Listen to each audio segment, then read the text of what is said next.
Okay, so boom. You finally realize the power of emails and owning your own data. So you create a newsletter and get a landing page fired up. You send out your first email and bloop, it's in the promotions folder. Unless you're an e-commerce company, I'm sorry to tell you, but the promotion folder is not going to help you. This is why you should get ConvertKit. ConvertKit specializes in keeping your email in the primary folder so you can increase your open rates and communicate with your audience. They also have beautifully designed landing pages and squeeze pages for you to capture more emails. I personally love the fact that they have good support. Support for me is everything. If I have a problem, I need to know I can get someone on the line or have a video that answers all of my questions. Hustlers don't give up. They say, yo, let me figure this out. I figured it out with ConvertKit. And let's start the show.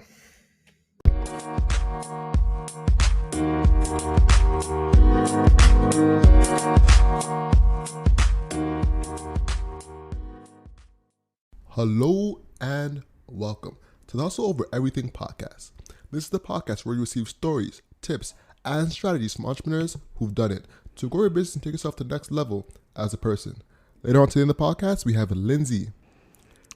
She is the founder of JivePR, a PR, social, and digital agency. She was named as one of Canada's most powerful women in the Financial Post. But oh man, how you doing, bro? Man, you already know what it is. This is, we're about to go to Sarnia after this weekend. So guys, by the time you're hearing this, first and foremost, we just want to say happy holidays. This is coming out after Christmas.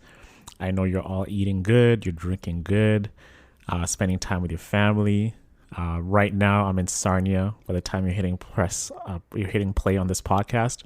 So at this time of the day in Sarnia, I'll be like overstuffed. You know, my mom and auntie, they're just cooking lots and lots of food. Probably had a big brunch, lots to drink. But yeah, that's how I do Christmas, bro. I live large, bro. How about you, bro? How you doing? Like, what are your plans for the holidays? Man, usually we'd be like a big family gathering, the whole Jamaican family comes together. But of course, because of the current times, keeping it very simple. Yes. Just my current family and my girl. So we're having a little very small gathering together, and you're gonna be eating, drinking. I'm gonna be the only guy. Damn. So it's your girl, your mom, your girl's mom, and your girl's mom's friend. That's it. That's a lot of pressure, bro. Man, pressure makes diamonds. Pressure makes diamonds. Yeah. The thing is about that is just like you're like looked up to do a lot of the tasks. Like you're the man of the house, right? I don't know if you're gonna be barbecuing because your mom's crib. Nah, I'm not barbecuing. You're not barbecuing? No, barbecue. You barbecue? Yeah, we barbecue in the winter, bro. We find any excuse to barbecue. Like my uncle, he's a barbecue connoisseur. Yeah, I was actually seeing there's like this meme. You know when like a guy, if you're seeing a guy barbecue and he has the black glove, this guy can like throw down some proper meat on the grill. Yeah, so he's like one of and the Jesus sandals. The Jesus ones, bro. For sure. Most definitely. Yeah, man. So great holidays, great year to end, a wild year, man. Corona, everything that's happened. It just feels like this year has been just full of. This is one of those years you cannot predict, like the next day.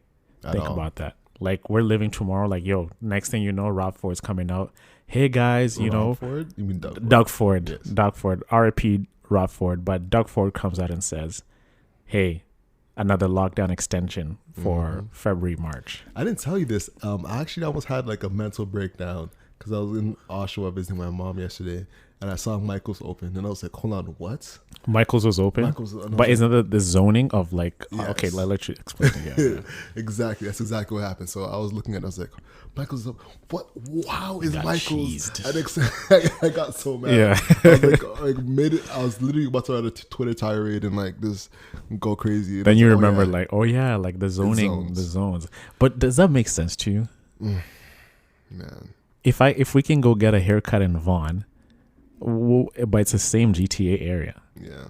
It just doesn't make sense to me. It doesn't make sense. You can literally get there on subway. It's one subway ride and you're still there. Get off Vaughan Station. And you're right there. So it's unfortunate. It's a weird way of policing. It's new, When people are trying to politic on new scenarios, there's so much room for error. Yeah. And we're seeing these errors in real time, you know.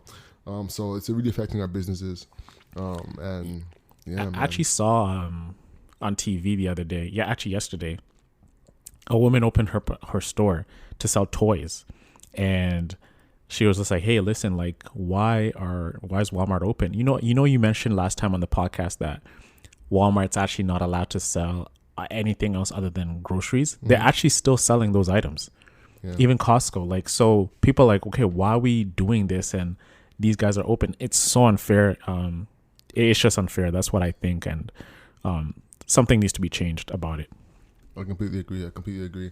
It's not right that the Walmart and Costco can sell clothes. Yeah. I was at Joe Fresh the other day. Joe Fresh, the Superstore, and I was in Joe Fresh. And not only is Joe Fresh open in Superstore, but there's also an attendant in the Joe Fresh section. What do you mean an attendant? Like an actual supervisor in the Joe Fresh. Oh, so you can actually, you can't go in. No, you can. You can go in, and there's someone actually working as an attendant in the Joe Fresh section. Oh, that's different. Yeah. So it means that, because before it used to be like this, hey, this is a little Joe Fresh on the side, but now there's an actual attendant there, as in like the business is still thriving in this segment. So this is in Oshawa. This is in Oshawa. Oh, okay, that makes sense. It's a little bit different. It's a little bit different. So scratch that. But with that being said, man, let's hop into the business tip of the week. You ready? Let's hop into this, bro. What do you got cooked up, bro? Awesome. So this week I want to talk about Facebook ads. Because one thing I want to mention real quick, Google and Facebook are at odds. So is Apple. So I actually posted this on our Instagram at 24/7hustler. If you're not following us, make sure you follow us on Instagram at 24/7hustler. That's at 24/7hustler. They are taking steps to remove third-party cookies from their website. Safari's actually already removed third-party pixels, cookies from their websites. So Facebook can't really retarget people on Safari. Same with Mozilla Firefox. Google Chrome is the biggest user right now. So once Google takes off the cookie, Facebook's in trouble. So right now is the time to take advantage of your Facebook ads. So if you haven't already, I've already done a workshop on it, and feel free to message me about Facebook ads. I'm happy to walk you through if you're a new business starting up and want to leverage it as your marketing tactic or strategy. But one thing I want to talk about is audiences. A lot of times people have trouble finding the right audience. So one thing you can do is use Audience Insights. Audience Insights is a great tool on Facebook where you can actually dive into who your audience is and research what the audience is actually looking at. So you can create a detailed targeting factor to focus on. One thing that I want to mention specifically is to only use 1 to maximum 2 audiences to use. This way you can actually see what's working. If you use 4, 5, 6, 7, then you don't have the granularity of knowing, hey, this audience works better than that audience. So that's one thing I really want to focus on for you guys. Use the audiences wisely. If you have an email list, you can turn that into an audience on Facebook. If you have an Instagram page, you can turn that into an audience on Facebook. And if you have a website and a shopping channel that's already been in use, you can target people who've already bought and target them on Facebook. I like using people who shop. Last tip, when you're creating your audience, leverage the behavioristic trait of engaged shoppers. I like people who buy. Don't you like people who buy? Absolutely, man. They're easy to target. Exactly. So when you're creating a Facebook ads going forward in 2021, make sure you are leveraging the engaged shopper behavior trend on Facebook. So that's it for my business tip of the week. Keeping it very simple. It's a quick tactic to use as your marketing. And yeah, that wraps it up. Man. Yo, these Manhattans that we're drinking are hitting. They're hitting, man. For us, this is our Christmas today. Yeah. So we can have a little sip today. So shout out Those to sip, man. exactly. Shout out to you, man, because you've been chefing it. You're a bartender at heart. I know you are. I am. I love bartending. Like, guys, I mean, I have a bar card on my place now.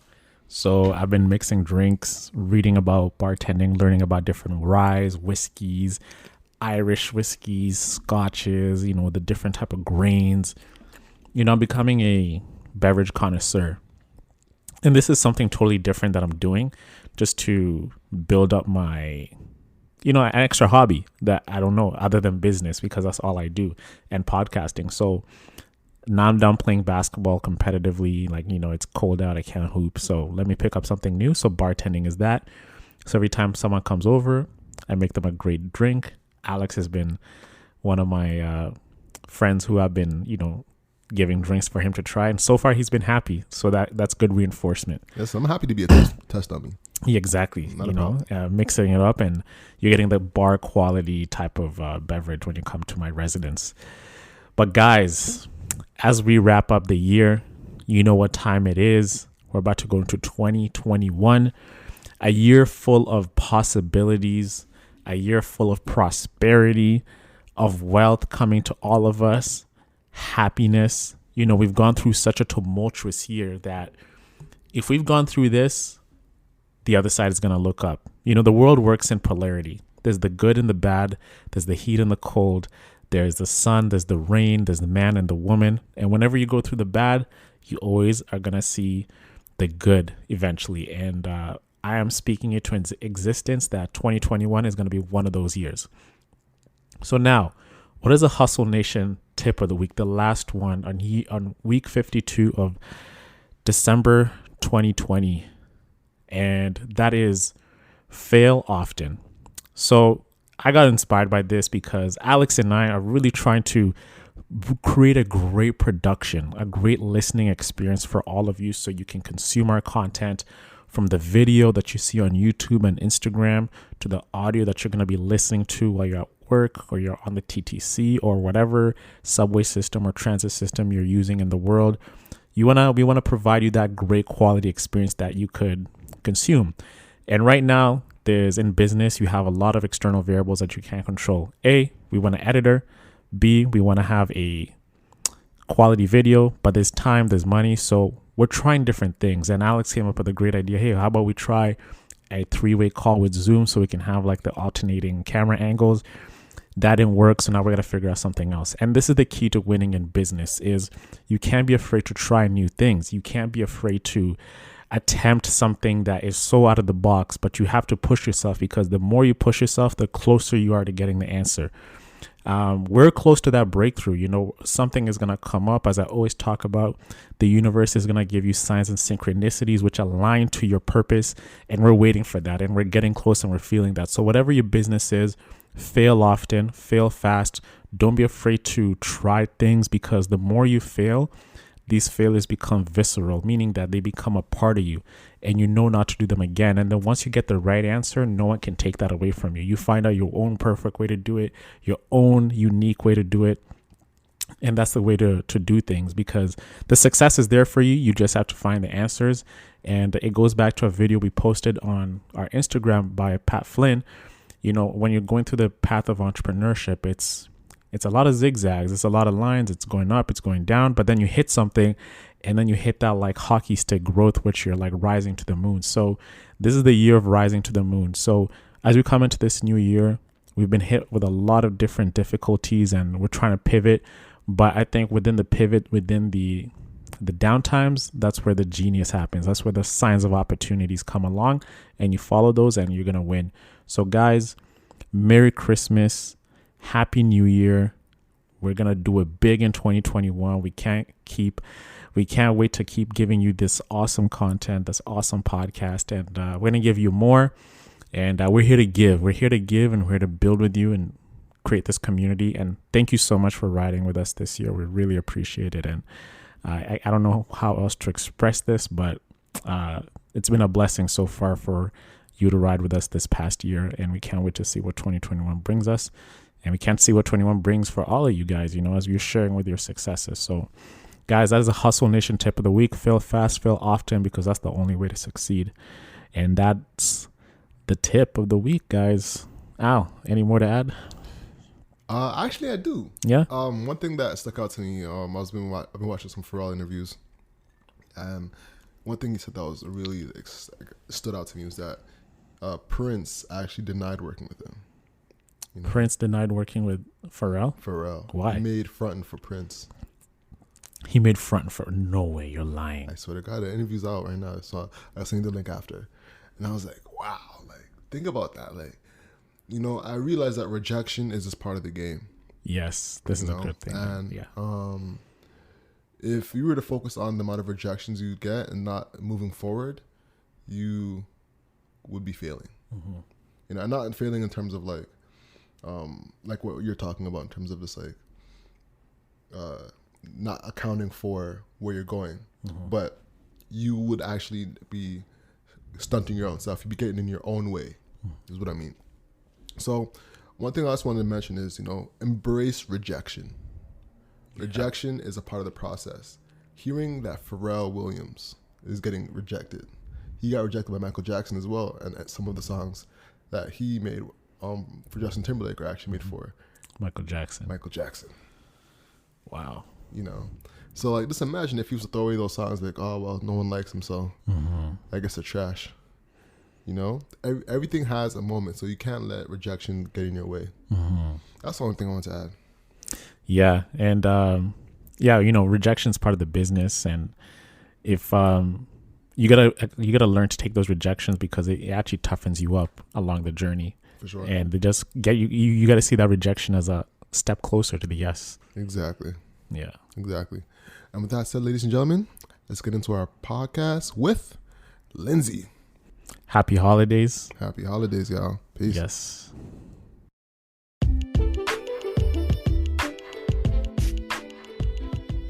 Hey, what's up, guys? To support this show for free, here are some main options. If you're on Apple, make sure you rate and write a review of our podcast. This makes a huge difference and helps support the show. If you're on Spotify, follow us. If you're on Google Play, hit subscribe and auto-download so you'll be notified and have a fresh pod ready to go when we drop. Lastly, make sure you share the podcast on Instagram or whichever social platform you use and tag us. On Twitter, we're at 24/7 Hustlers. On Instagram, we're at 24/7 Hustler. And on Facebook, we're Hustle Over Everything. And now, guys, you gotta pay attention to this point. We just dropped a new newsletter. It's called The Underrated. It's a weekly newsletter that breaks down untold stories that highlight game-changing business strategies that shape our sports, music, and culture. It drops once a week on Mondays, early in the morning, to prep you for the week. So subscribe to that, and we'll see you in the pod.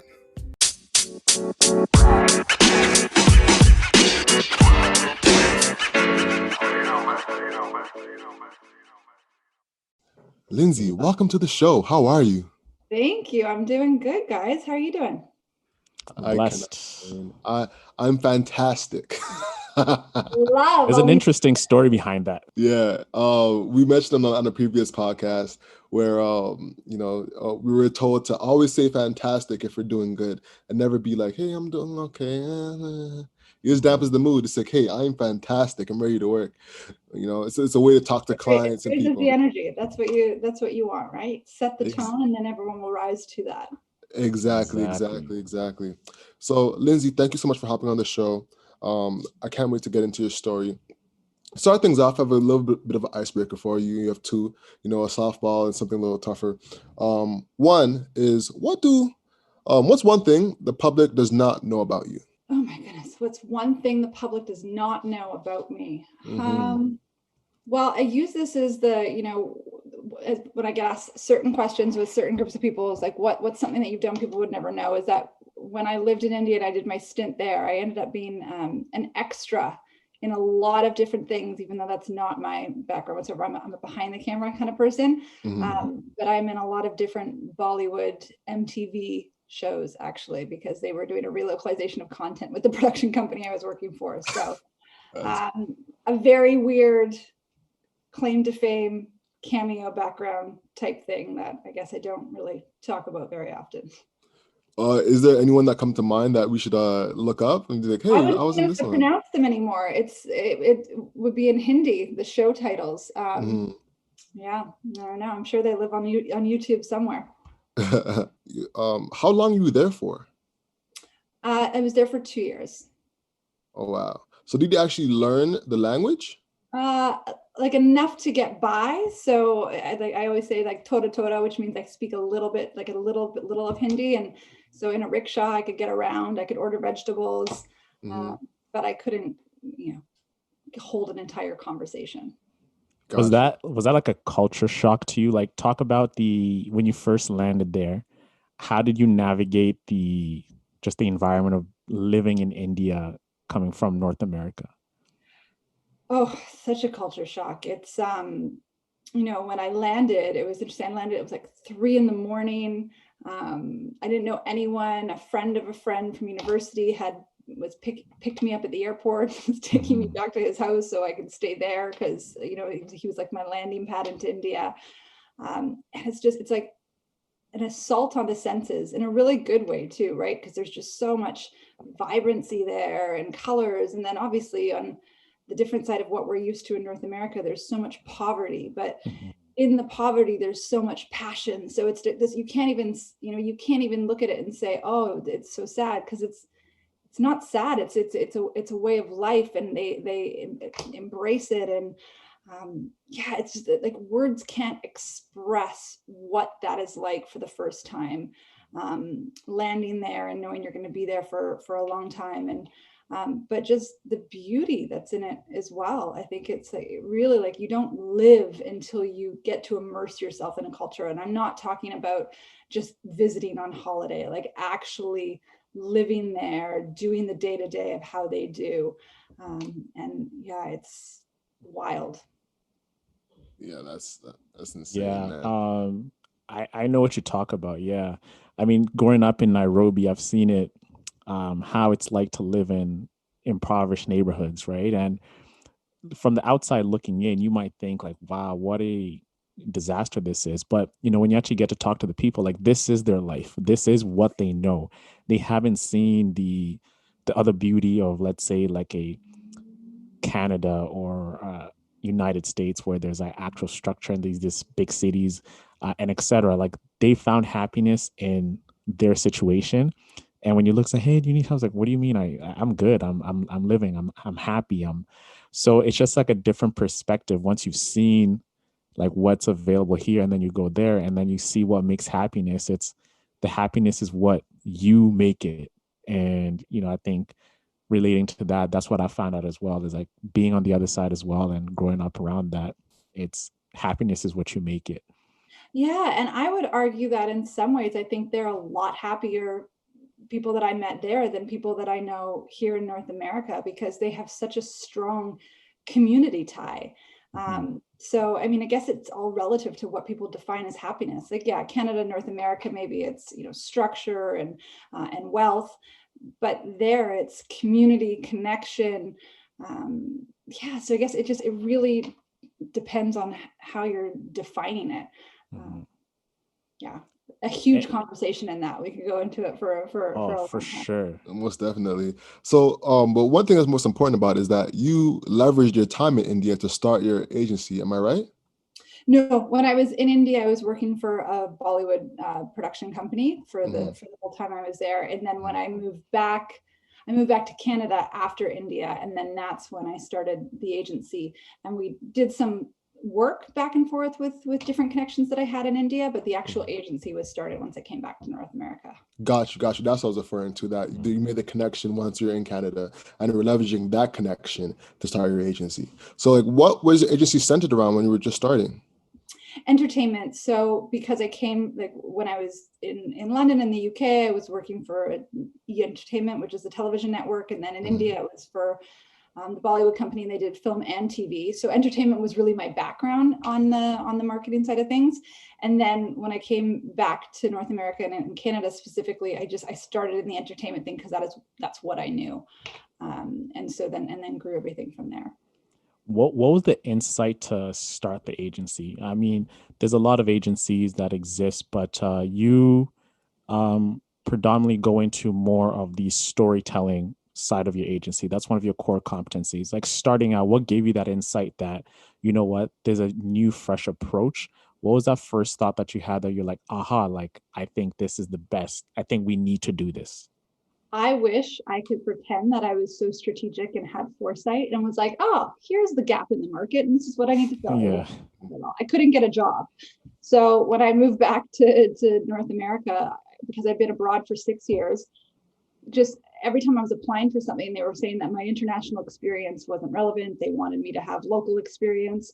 And so I couldn't get a job. So the agency was really born out of, I just like needed something to do and I needed to make some money. So I started doing contracts and project work. And then from there, as I started doing that, I just word of mouth kicked in and more people kept on bringing contracts and more people wanted to hire me for this. And at that point, that's when I decided to find a business partner who understood agency and was trained in that, because I had no training or background in PR agency. That wasn't the world that I came from. So it was really by, I don't know if it's desperation or default or accident. Like necessity. Yeah, necessity. It wasn't, there was no strategic business plan put in place before I started the agency. Got you. So once you started the agency, what was the I guess niche you were serving? So you said it was entertainment industry. So how did you start growing it? Was it word of mouth? Was it actually you having a sales team? Like, how did you start growing your business? Yeah, all word of mouth. So it was, and I'd say like I've had the agency now for 11 years and it's been word of mouth up until the last year or so when we finally just started doing some of our own thought leadership and paid and PR. Entertainment was the first vertical that we served just because of my background. And then when I met my business partner at that time, her background was in brand. And so then we started serving brand as well. And then we became just really well known as that, we were the entertainment and the brand agency. And so we serviced everything starting in PR and then, quickly pivoted to social media. Virgin was one of our big accounts in Canada, and we helped launch Facebook when Facebook was launching for business, Twitter, we brought them into the social space. So it was great for our agency because we got, to learn social on their budgets as we helped them roll it out from a communication standpoint. And even now to this day, like entertainment is still a strong pillar of what we do, as is brand. So over 11 years, we haven't really strayed off of that. We've dug deeper into certain niches. So on the brand side, we do a lot in tech, and wellness and health and all of that, but really the core pillars are the same. So Virgin was your first big client that you ever got under your business? Yeah, they were, and we literally signed them within 6 months of starting the business. So it was a really big account to land, and I think that just set the course because that then gave social proof, right? So it was, we didn't even have to pitch as much anymore because they'd be like, oh, they're the agency that works with Virgin. Okay, great. Well, yeah, hired. So that was a really good advantage that we had when we were starting off. It's always great when you get that first stamp of approval from a major player in the business. It just opens a lot of doors for other accounts. Totally. And I had to specify it's Virgin Radio. And it was for Canada. Okay. So it wasn't like the airline or anything, but I did get to meet Richard Branson a couple times. And oh, you did, eh? Yeah, I did. So he's fantastic. Like the character. Did you get any insights from meeting Richard Branson? Is he as fun as he is in person as he's portrayed to seem in the book? He's also just like humble he's humble, he's approachable. Like you don't feel like he's this unreachable person. He's just a really nice guy who looks at business with in a very different way. So no, I have nothing but great things to say about him. And the thing that I love about what he does as well is that anyone who works with him Virgin, they almost have this entrepreneurial mindset. So it's like he fosters that within all the verticals that Virgin has. So even though, you're an employee of Virgin, I mean, we weren't an employee, I owned an agency, but even the people who are working for the brand, everyone's encouraged to think with an entrepreneurial mindset. So I think that's been the key to a lot of success. You should go dive a little bit deeper into what do you mean by entrepreneurship mindset? Like, so when I think of that, I think of like the risk that comes with it and like, I guess, trying to innovate. Is that what you kind of mean by that? No, I look at entrepreneur mindset as like ownership of what you do. So not waiting for someone to give you direction. It's like being proactive and thinking like, what can I do to improve this? Versus, the mentality of some people who just, they want to be told what to do. They want to do it. They want feedback, and then they want to go home and they want to be done for the day. So to me, it's that proactive, always innovating mindset is how I look at an entrepreneur. Obviously the risk too, but that's different. It's the mindset of how you approach your tasks, and that you own it, and you see it through and push it through to the end. Got you. Go ahead. Oh, so I was gonna say, so from now till then, like from getting Virgin, like early then, how many clients have you worked with? How many of the size of a Virgin radio, like, and those, Goliaths of brands have you worked with? And who was your most favorite brand to work with in your 11-year journey? I mean, that's a lot of clients. So over 11 years, we work with a whole host in different sides, like entertainment sides. We work with like E1, which is a behemoth as well in the entertainment field, and they release a ton of films. I'd say one of the, like, a funny story was Juan Valdez, which is the coffee company out of Colombia. I don't know if you probably know it. The logo, you'll know it. So we were helping them with the launch, and we had to hire a mule, because the actual Juan Valdez, there is a person like that they have in Colombia that they has hired now, and he represents the brand. So he was flying up, and we were doing a media tour to launch the coffee, and so we had to get a mule, which I thought was like a donkey, but I realized a mule was actually, we had to get an 800-pound animal and bring it in a freight elevator to like the 26th floor of a tower to do radio interviews, and then bring it to a TV station. What? So Wow. we rented this mule, and it came with a human pooper scooper, because obviously, like, the mule's walking. And so like we had this bag and this person that would go behind it, and when the tail would come up, they would go. Anyways, it was just, in terms of like highlights that you're asking of like bigger brands, that would be one that is very forefront of mind. And the reason it was also so funny is that I didn't realize at the time, but I have severe allergies to mules. And so I was like breaking out in hives as we were trying to go around it. So by the end of the day, I had to like stand back and have my other team members think, because I was like a blotchy mess. But my God. Anyone who thinks that what we do is glamorous, it's like, those are the stories that really say, no, not glamorous. Because you think about PR, you think about being in an agency, and you think about like, it's like this nice posh office with people with nice notebooks and pens in meetings, and then here we are, you're talking about a mule, and then talk about like what a convenient way to find out that you're allergic to mules in an office building, not in a farm. I'm allergic to horses, so I should have clocked that I'd be allergic to a mule, but I put two and two together. Dang, man. Well, that's a lesson right there. On this, like the grit that you have to have, to be able to accompany a mule to top floor. That's incredible. Yeah. Okay, so hold on. So I'm curious. So what was the messaging and the story behind it? It was just having the mule to reinforce the story, like with an Juan Valdez can't do media interviews without his mule. Like if you look at the packaging, it's Juan and the mule. So whenever he goes on location, he has a mule with him. Got it. So we didn't know that at the time. You got to do the most to accommodate a client. Yeah.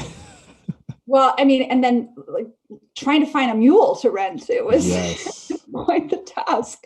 Let me say, they're not cheap. I had no idea how they're going day rate. They make more than me. So I'm curious, what was like the everyday journey? Like, what is there a practice that would happen every single day, or is it more every day is completely different? I mean, like in terms of the tactics that you do for clients, like strategies and pitching and social content and ad campaigns, like, that's pretty consistent for what you do. But because the industries are so different and the verticals are so different, like no day is the same. I always say, if anyone has, attention deficit disorder, or just needs to be constantly stimulated, agency is the best place to be, because you're never bored. You're always learning about new industries and new companies and new ideas. So it changes every day, but I'd say the mechanics stay the same in terms of what you're actually doing. Gotcha. Got you. So a lot of people, when they think about PR, even the business of being in PR and digital, it leaves a lot of questions to the imagination. So going into like the nitty gritty of the business of a PR, can you walk us through like the business model of an agency such as yours, from clients, when they stick as clients, like what's the billing process like, from like point A to point all the way to the end? What's that customer journey like, or client journey like for a business like yours? Yeah, sure. So I'll talk about one part because PR is only one part of our business. But do you Yeah. want me to talk about that versus okay? So for PR, we tend to work on, I'd say 90% of our PR clients are retainer clients. And so what that is that we're on for ongoing, we call it storytelling or PR comms for them. And so what we do is we create a calendar of what the quarter is going to look like, or what the 6 months or the year is going to look like. And then how we're going to create stories each month or each second month to get them out to media. And then what we do is we have, like, if we're going to the nitty gritty, is so we create a strategy that maps out, let's say, a 6-month term. Once we get approval on that strategy, then we just go forth and start pitching. We'll have bi-weekly update calls with clients, letting them know, where we're at, the feedback we're getting, how we want to adjust if we're not getting the traction that we want to get. Obviously, if the client has things come up that's new news in the time, they'll say, hey, we're actually, we're launching this, or we're partnering with this company. And then we'll weave that into our pitch calendars. Press releases we don't really use. I mean, we'll write them because a client wants to see them and they think that that's what PR is. So we'll write a press release so they feel good that they're getting a press release. But really what we do is we create pitches, and our pitches are like 1 paragraph, max 2 paragraphs. That's really specific to the journalists that we're outreaching to and explaining why they would be interested in this client. And I'd say, 80% of PR is just creating pitches that are relevant to certain journalists and going out with them. It's not a huge magic sauce of what's happening behind the magic curtain. It's just a lot of hard work and a lot of effort, because you send out 100 pitches individually. You're not just blanketing them out, and you get no's and rejections from everyone, and you can't get defeated. You have to sit there and say, okay, well, how else can I do this, or how else can I do that? And it's just consistency and follow through. So on average, like, what's the average conversion rate of, like, you send like 100 emails to 100 journalists? How often does that convert usually? Depends how good the story is. So really, like, you can send hundreds of emails and get no responses if you're just saying, hey, buy this product. No one cares. Yeah, for sure. So really you have to have an interesting story. And I think, for a conversion rate, like if we're running a campaign, we want to be getting, in terms of like feature placements, you want to be getting at least 3 or 4 strong, solid features for a campaign. And then you can get a bunch of mentions, or if if some clients that are publicly traded or going through a round, they'll want to put it on the wire so it just gets listing indexes. You can do that if that helps for your end goal. I always say, like, wire services are good for certain optics, but they're not going to drive conversions of a product or anything like that. They're more of a listing, vanity site, which is important for certain means, but you always got to go with the objective of the client. Like if they're going through a raise and they need to have profile on, Yahoo Finance or like Bloomberg, like if they need to have investor listing profile, then yes, you want to put it on a wire because you want to get indexed. But if you want like something that's going to actually convert and be meaningful to sales or to brand awareness, that's where you want a feature piece. And so you might spend more time working with one journalist to create an exclusive content piece that they can then share. And that, that might take 6 weeks, but that one piece of content is much more useful to you than a bunch of listing sites. One of the key things that is important to your company is storytelling. So I'm curious, from working with a client and developing that story, how many different versions of the story have your team and yourself crafted for a particular client? And what goes into the element of a great story? I mean, the way you tell a story is everything, right? Like, so for instance, you've got a microphone sitting there right in front of you. You could, I'm the client that owns this company who's selling this great podcast microphone. Well, I want to send out a press release. we have this great new microphone. It does XYZ with feature. No one cares. Like that's not going to get coverage. And if a PR agency is going to say, oh yeah, we'll get you coverage, like they're going to take your money and not get any results. So what you need to do is you need to turn it into a story. So, for instance, for the microphone, like maybe what's more of an interesting piece is we would research what's the history of when was the first microphone ever created and what was the reason it was created for. And so maybe let's say it was created in like 1910 for who knows what war updates.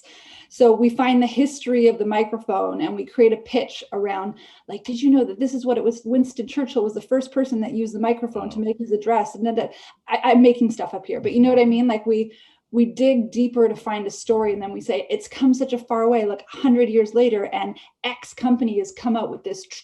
Imagine what Winston Churchill would do with this microphone today.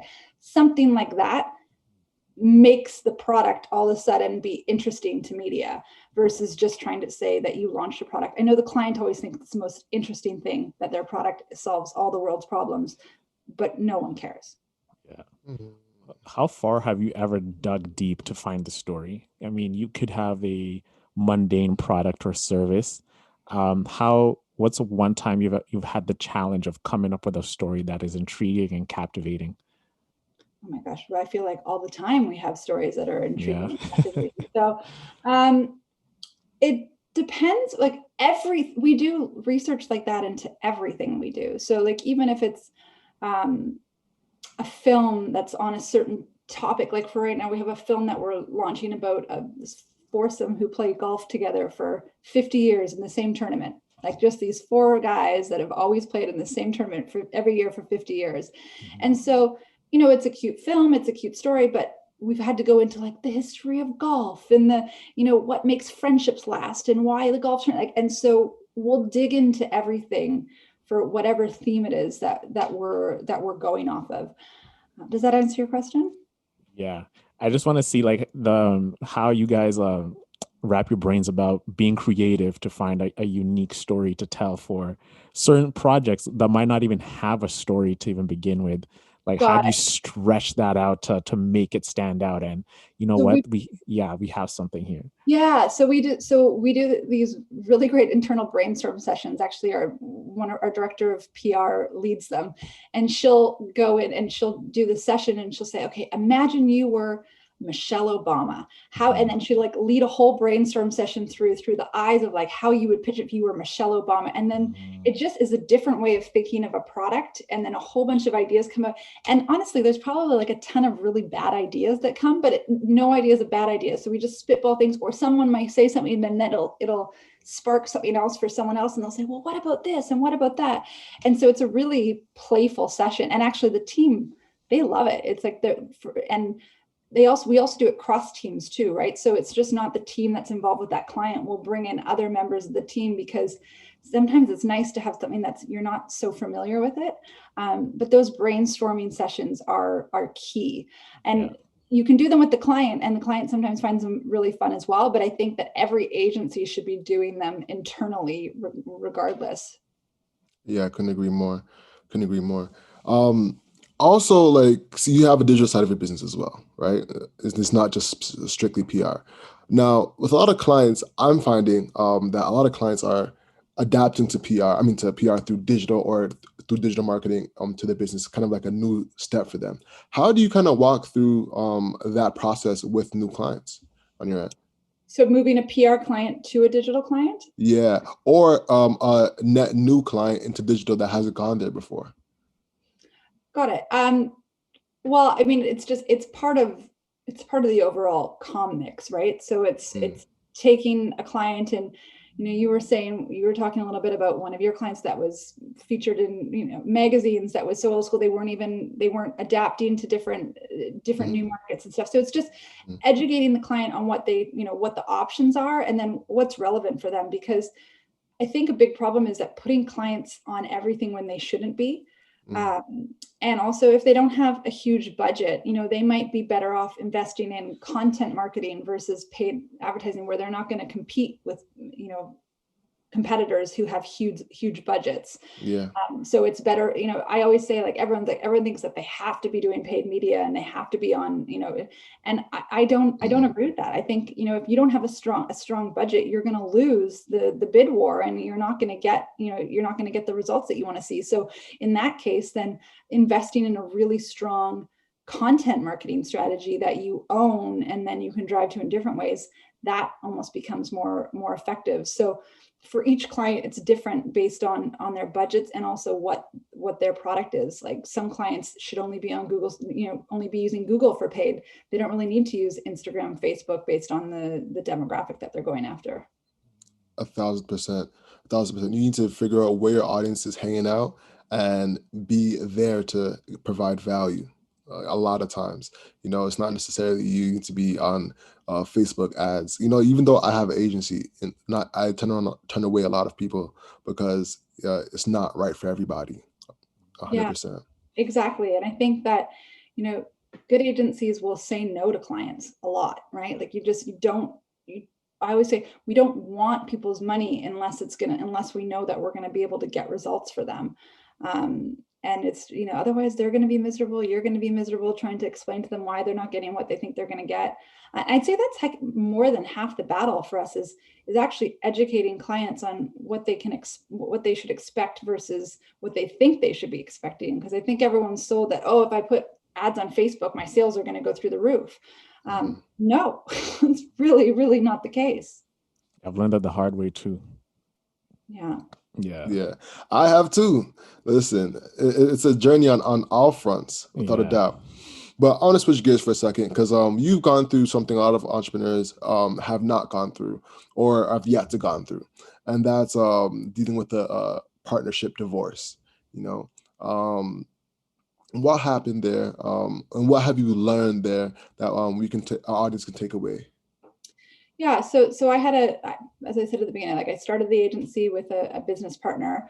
And then a few years ago, we just decided that after I think it was 8 years into the business, it just, she had different things that she wanted to focus on. I had different things that I wanted to focus on. But for me, like, we had a friendship as well. So it was, as we went through it, we put first and foremost, we're going to do this amicably, and we're going to have, we want our friendship to come out intact from it. And so that was kind of our guiding principle for everything. Mm-hmm. And because we both set that intention up front, I think it worked really well. Also, what we did, which I'm really grateful for, is that I always say, we negotiated the divorce when we were getting married. So we had created, when we first joined forces, we created a list of, like, I do this, you do this. Here, if we break up, this is what happens. Here's what happens. And so we almost had a playbook, I guess, of what to look at. Now, things changed a lot because that was 8 years into the business. But communication is key. And the other thing I'll advise is, like, yes, you have to get a lawyer involved because you need to do everything legally, but lawyers are not there to make the process easy and quick. Lawyers are there to put the fear of God into you about you getting screwed around by the other person, when that might not even be the case. So I always say, like, if you can mediate your business divorce through a mediator or just through agreed upon terms, you're going to save so much money. I know other friends that have businesses that have had, business divorces with business partners, and they've gone through lawyers to do it, and cost them hundreds of thousands of dollars in crazy legal bills to get to something that, if they would have just sat down at the beginning and said, hey, would we rather have this money in our pocket, or would we rather spend this money on, because whatever you're spending is coming out of the business, we spend this money on legal fees. So I always say, just, like, if you can, and again, it's dependent upon the relationship, but just communicate and say that you want to prioritize the relationship and do it with a mediator before you go into legal. Definitely get a lawyer to look over all the documents and make sure, business changes, bank accounts, all of that stuff is done right. But don't have a negotiator negotiating the terms of it's like a divorce too. If you can go through mediation, go through mediation. Don't have a lawyer until the very end. And when you went through this process, now, like, you're like the founder, the owner of the business, are there some things that you both had aligned on in the vision and the structure of the company that now you totally have the whole control of it, that you've changed since leaving the partnership? like it's just something that I've done really differently since. Yeah, like now that's your vision, your company, how are you doing things differently as opposed to when you had a partner, now that you are the one who's in charge of it? Yeah, well, I mean, the nature of our business is it doesn't really change too much between PR and social and digital. I'd say we definitely expanded more into the entertainment space because that's where my background was. So it was just like natural that that's where we would continue to go and grow. In terms of, we had very different management styles with staff. So I think a lot of the internal HR stuff is what changed as a result. So just different protocols, there was a lot more controls prior. And then I'm not a very controls and systems and process, to the detriment or to the benefit, depends on what you want to argue. But I released a lot of controls that we had over staff and internal processes. I believe that sped up innovation and getting things done. And that, we're talking about that entrepreneurial mindset. Yes. Like, I believe that by releasing those controls and changing that, we got people thinking for themselves and following through with projects versus looking for approval to one of the partners for everything that they did. So, we still have ways to work on that, but that's one of the biggest things. There's a really great book, I'm sure you've probably talked about on the podcast before, but No Rules Rules, the Reed Hastings Netflix. No. I've been recommended that like twice. This is the third time I'm hearing about it. Is it? It's really good. Yeah. It is, eh? Yeah. And so, Who's it by? it's Reed Hastings, the founder of Netflix. And so it's called No Rules Rules. It's really good. It's a really easy book to read as well. But so basically I'd done a version of that, not to the extreme that they do it, but of like releasing controls on processes and systems and making people take more ownership of what they're doing. And so that was a bit more of my philosophy and approach to it. It's a great book, though. I highly, highly recommend it. Oh, I'm definitely going to get that on my Kindle today. Mm-hmm. Yeah. So that's two books I have for me. Sell Like Crazy by Sabri Subi and this book by Reed Hastings. All right, I'll check that out. And I'll link that in the description below if anyone wants to check it out. Awesome. So working towards wrapping up now. You're an ambassador for the United Nations of Women's Entrepreneurship. What does that entail? Can you tell us a little about that, please?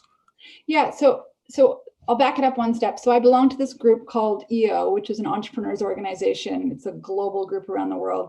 Your business is above a certain dollar threshold and you can apply to get in, and you get in, and it's fantastic in terms of, networking and just, peer-to-peer learning and all of that. But they have a very strong tie-in with the United Nations and this Women's Entrepreneurship Day. So there's so many things that you can volunteer your time to and get involved with, but this is one of the ones that I got synced up with a couple of years ago, and it's great. It's so I focus on the women's entrepreneurship part of it, but there's actually a partnership in terms of they work on the sustainability goals. There's 17 SDGs, and so there's a lot of different tie-ins, but equality and female entrepreneurship is one of them. So yeah, it's a really great initiative, and I think all the SDGs that the United Nations has put out that they're working on are fantastic. And I think if businesses, even with our clients, we sometimes look for how can without even realizing it, your business probably aligns with one of those 17 goals. And so talking about story ideas, we use that as well sometimes as we'll sit there and we'll pitch, oh, did you know that this is the SDG goal number 6 and this client's attached to this here? And it puts a really beautiful framework on what business I believe should be doing. Like, you're there to make a profit, but you're there to like do good at the same time. And one doesn't cancel each other out. In fact, I think, if anything, it helps it. You've also been featured on, been 40 under 40. You've won you've gotten a lot of accolades.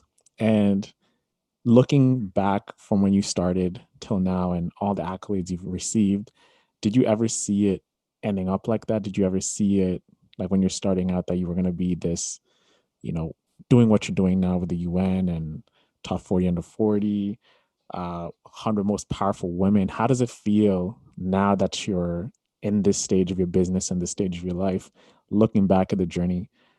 Reflect on that, because as an entrepreneur, you dream about these things. You dream about having that prestige and being recognized for the hard work that you've endured over the past decade. You as an entrepreneur, when you hear that and when you reflect on that, what are your thoughts?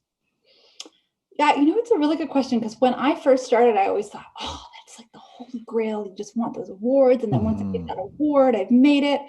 And then you get the award and you like feel the exact same way. It's not that like anything Nothing changes, changed. right? Yeah. So listen, it's not to say I'm not grateful for all them, and I'm absolutely proud of them. But I don't feel like I feel like if I could go back and tell my younger self that it really doesn't change anything. Like it's something to put on LinkedIn, or it's something that people introduce you by, which, it can serve a purpose and for sure. But that's why like the UN thing, or the impact, like when you get to associate more to stuff that's of value and of impact, I think that's where it actually feels different inside. And so I can say that like some of my volunteer work and all that, though not like, top 100 most powerful women, which is such a big title, but the actual stuff that makes it like I actually feel better with. And I also like say to people is that once you get an award, for whatever reason, they just like keep coming. It's like that social proof of virgin thing. It's easier to get it once you get it, because people like to. So really, when you look at people, and I might be get like slighted by the community by this, but when you look at people that have a whole list of awards under there, they're like, wow. But really, it's like I don't see that as being the actual be all end all value. To me, it's like, what are you doing to make a difference? What is your business standing for? What are the people in your business stand for? What are your pro bono stuff? Every agency needs to be having pro bono accounts that they're working on, I believe. And then they need to be doing impact stuff that's also part of business. Like we turn business down from a lot of sectors that we just don't agree with.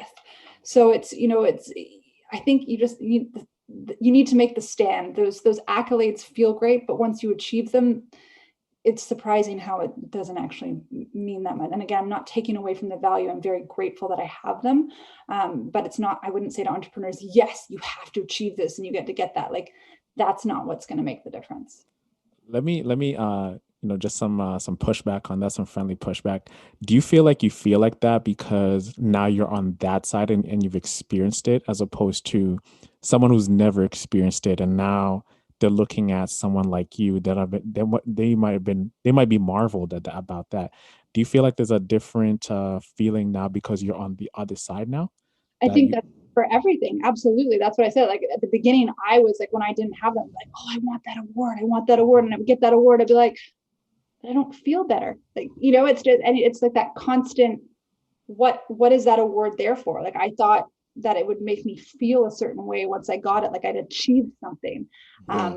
But like it would bring some kind of fulfillment.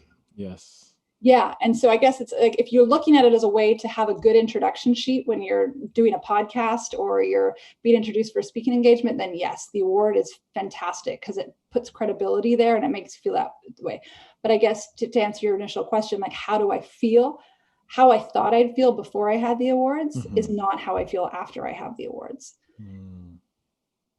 That's a big jump, because as entrepreneurs, we saw one of our close friends. Well, I don't say close, but we got to know him over the podcast. He actually just made the Forbes 30 under 30.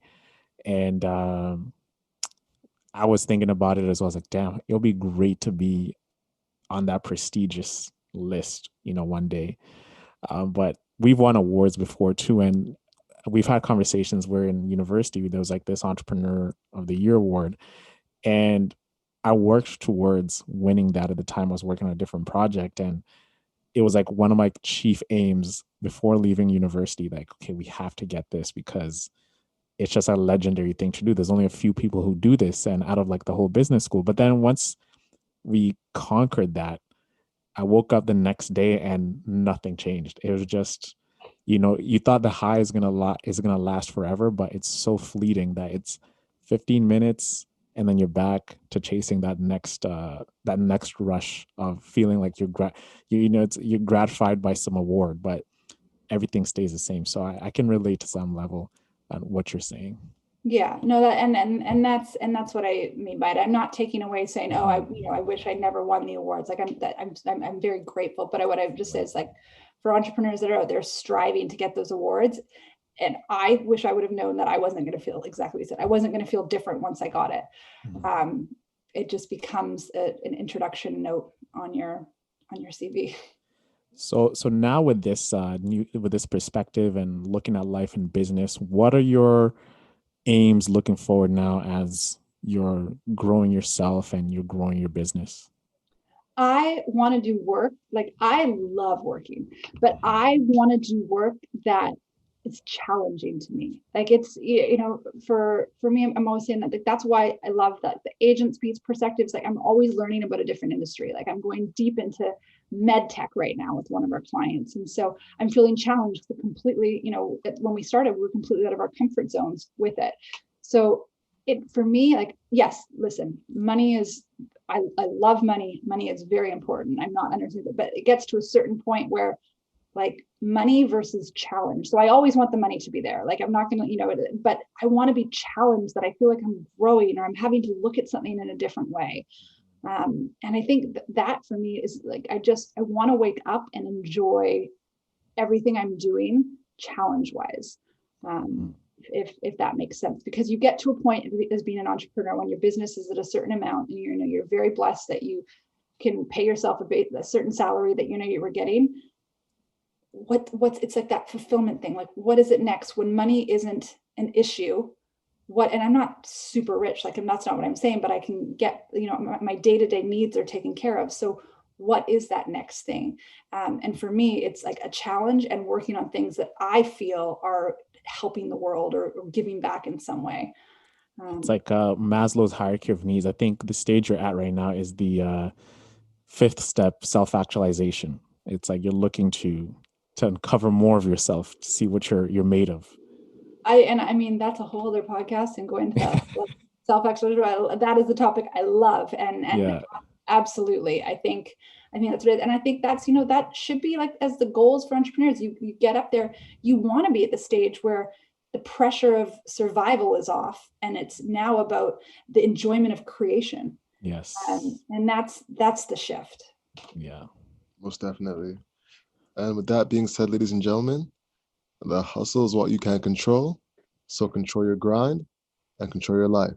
I'm Alex. I'm Owen. Oh, and I'm Lindsay. And that's Hustle Over Everything. Peace. Peace out, guys. Bye.